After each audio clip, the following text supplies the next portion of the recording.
हाय, मैं हूँ Shashi Mishra advocate from Faridabad. मैं आज आप लोगों को एक वसीयत से रिलेटेड सारी जो महत्वपूर्ण बातें हैं वो मैं आपको बताना चाह रही हूँ,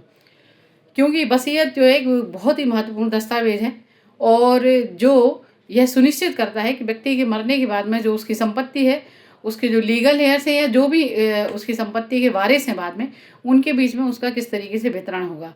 जिससे कि उनमें आपस में संपत्ति को लेकर के किसी भी प्रकार का कोई भी डिस्प्यूट नहीं होगा। तो इसमें सबसे मुख्य बात यह है कि संपत्ति का जो आप वसीयत बनाने वाले हैं,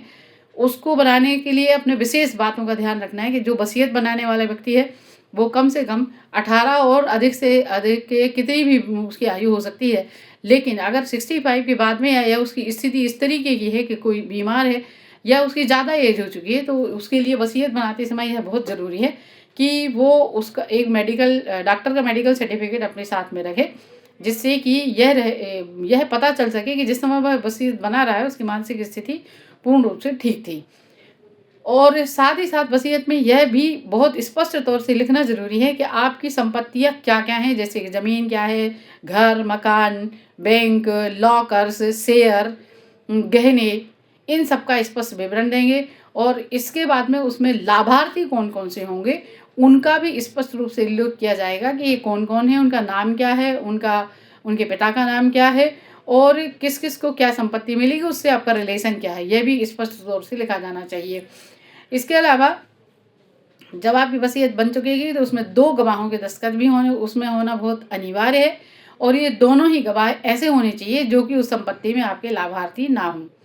और इसके अलावा जब आपकी वसीयत बन जाती है तो उसको आप रजिस्टर्ड भी करा सकते हैं और रजिस्टर्ड कराना कंपल्सरी नहीं है, लेकिन अगर रजिस्टर्ड करा लेते हैं और तो और भी अच्छा रहेगा, क्योंकि उसका एक दस्तावेज रजिस्ट्रार ऑफिस में रहता है, जिससे कि उसके कहीं गुमने या कहीं भी कोई डिस्ट्रॉय कर दे इसकी कोई संभावना नहीं रहती है। और उसमें आप एक एग्जीक्यूटर भी अपॉइंट कर सकते हैं, जिसका नाम भी आप स्पष्ट तौर से उल्लेख करें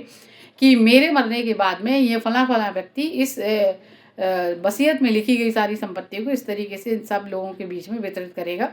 या मेरे मरने के बाद में कहाँ से वो वसीयत लाके सब लोगों को पढ़ के बताएगा। इसलिए वो एक एग्जीक्यूटर का नाम भी आप उसमें मेंशन करना चाहते हैं तो भी आप कर सकते हैं। और इस तरीके से अगर आप अपनी वसीयत बनाते हैं तो फिर वो अनचैलेंज्ड भी रहेगी लास्ट में, और आपके मरने के बाद में आपके जो भी वारिस हैं, जो भी आपके लीगल हेयर्स हैं, उनमें किसी प्रकार का कोई भी झगड़ा संपत्ति को लेकर होने की संभावना नहीं रहती है। इसलिए आप इस बात का विशेष ध्यान रखें और अपनी वसीयत को ज़रूर लिखें। Thank you.